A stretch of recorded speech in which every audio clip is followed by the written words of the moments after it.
Eh, Pak, Ya, apa sih tujuan daripada acara hari Sabtu di Gedung Proklamasi?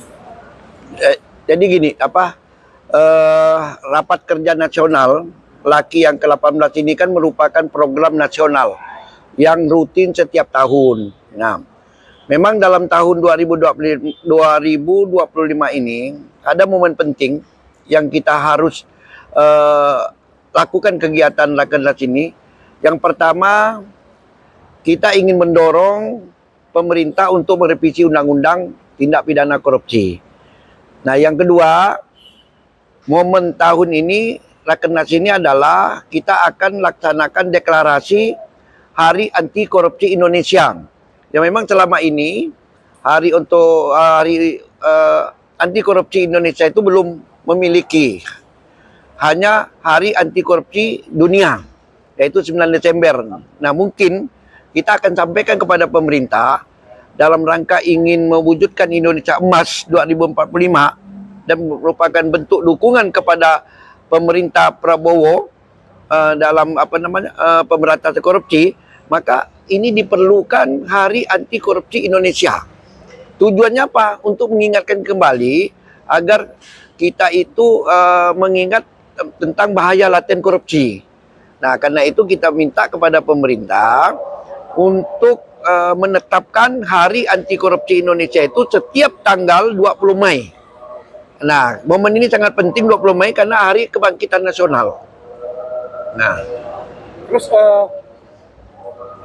apa sih target yang akan dicapai dalam Rakernas nanti? ya yang pertama kan tadi Rakernas itu merupakan program rutin ya. Yang kedua yang kita harus capai bagaimana nanti pemerintah, kita sampaikan kepada pemerintah untuk melakukan revisi. Jadi target kita itu harus merevisi Undang-Undang Tindak Pidana Korupsi. Itu target kita yang pertama. Supaya pemerintah ini bisa menerima aspirasi, saran dan masukan dari LAKI agar tindak pidana korupsi itu merevisi Undang-Undang Tindak Pidana Korupsi. Karena kami menganggap bahwa selama ini korupsi terjadi karena Undang-Undang Tipikornya sangat lemah. Nah, ini perlu diperkuat. Nah, kalau seperti ini, kapanpun korupsi tidak akan bisa berakhir. Rekomendasinya antara lain itu ya? Nah, antara lain itulah tujuan Rakernas ini tadi. Ya, saya ulang bahwa kita ada 2 poin. Yang pertama, kita mendorong pemerintah untuk melakukan revisi Undang-Undang Tipikor. Yang selama ini kita anggap undang-undang itu sangat lemah. Sehingga paling banyak sekarang terjadi korupsi karena undang-undangnya sangat lemah. Nah, yang kedua, kita juga mendorong pada Rakernas ini adalah untuk menetapkan Hari Anti Korupsi Indonesia itu setiap pada tanggal 20 Mei.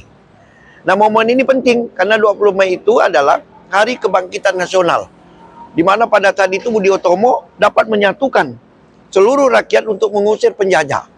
Nah, kita juga berkeinginan dengan 20 Mei ini kita bangkit Indonesia melawan korupsi. Jadi ada satu kesatuan untuk bersama rakyat, pemerintah, penegak hukum untuk bersama-sama mendorong untuk melawan korupsi. Terus mengapa harus di Gedung Pola? Ya. Deklarasinya. Kenapa? Kenapa harus di Gedung Pola, Gedung Proklamasi? Ya, karena karena tempat itu kan bersejarah. Dari sejarah perjuangan sampai kepada pemilihan presiden pun kadang-kadang memakai tempat itu. Jadi kita coba bagaimana tempat bersejarah ini kita jadikan juga tempat untuk apa? Untuk melawan perbuatan korupsi ini. Kemudian Pak, ada masukan bahwa produk-produk hukum kan dibentuk juga oleh lembaga legislatif, kemudian yudikatif. Apa kita hanya mendorong lembaga eksekutif aja khususnya pemerintah? Ya, kalau kita bicara soal produk undang-undang, tentu kan ini merupakan suatu kewenangan daripada pemerintah dan legislatif.